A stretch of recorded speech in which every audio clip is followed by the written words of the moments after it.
Tamil Nadu police SI போட்டித் தேர்வுகளுக்கு தயாராகி கொண்டிருக்கும் மாணவர்களாக இருந்தால் உங்களுக்கான பதிவு, உனக்கான பதிவு. பயிற்சி மையத்தின் ஆசிரியர் அப்படின்ற முறையில் உங்களுக்கு ஒரு ஊக்கம் கொடுக்கலாம் அப்படின்றதுக்காக சொல்கிறேன். அது கடந்த 3 வருடங்களுக்கு முன்னால் இருந்த போட்டி சூழல் இப்போ இல்லை. இப்போ மிக கடுமையானதாக இருக்கிறது. அதாவது முன்னாடி ரெக்ரூட்மெண்ட் வந்த அப்புறம் தான் மாணவர்கள் படித்தாங்க. 2022, 20, 21 இந்த காலகட்டத்தில் ரெக்ரூட்மெண்ட் தேர்வாணைய அறிவிப்பு வந்த அப்புறம் தான் படித்தாங்க.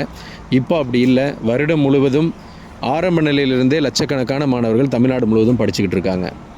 எப்படியாவது முண்டி மோதி மேலே போய் நமக்கு ஒரு வேலை கிடைச்சிடாதா அப்படின்ற ஏக்கத்தில் மாணவர்கள் படிச்சுட்டு இருக்காங்க. இப்போ இருக்கக்கூடிய போட்டி சூழல் மிக கடினமானதாக இருக்கிறது. அதாவது நீ ஏதாவது இப்போ சாதனை பண்ணணும், நம்ம இப்போ ஏதாவது பெருசாக சாதிக்கணும் அப்படின்னு நினைக்கிறேன்னா, இப்போ இருக்கிறதுல நீ ஒரு அரசாங்க வேலைக்கு போயிட்டாவே மிகப்பெரிய நீ சாதனை பண்ண மாதிரி தான்.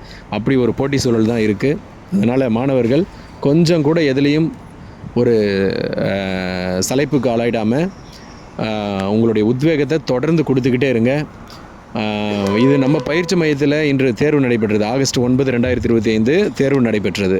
இந்த மாணவர்கள் தேர்வு எழுதிட்டுருக்காங்க பாருங்கள். ஒருத்தரும் எண்ணற்ற சிந்தனைகள் வச்சுட்ருக்காங்க பாருங்கள். உள்ள என்னென்னமோ யோசிச்சுக்கிட்டு நம்ம எப்படியாவது இதெல்லாம் படித்து வேலைக்கு போயிடணும் அப்படின்னு யோசிச்சுட்டு எவ்வளோ மும்முரமாக தேர்வு எழுதுகிறாங்க பாருங்கள். இந்த மாதிரி தமிழ்நாடு முழுவதும் லட்சக்கணக்கான மாணவர்கள் தங்களை தயார்படுத்திக்கிட்டு இருக்காங்க. இவங்க கூட நம்ம போட்டி போட்டுட்டு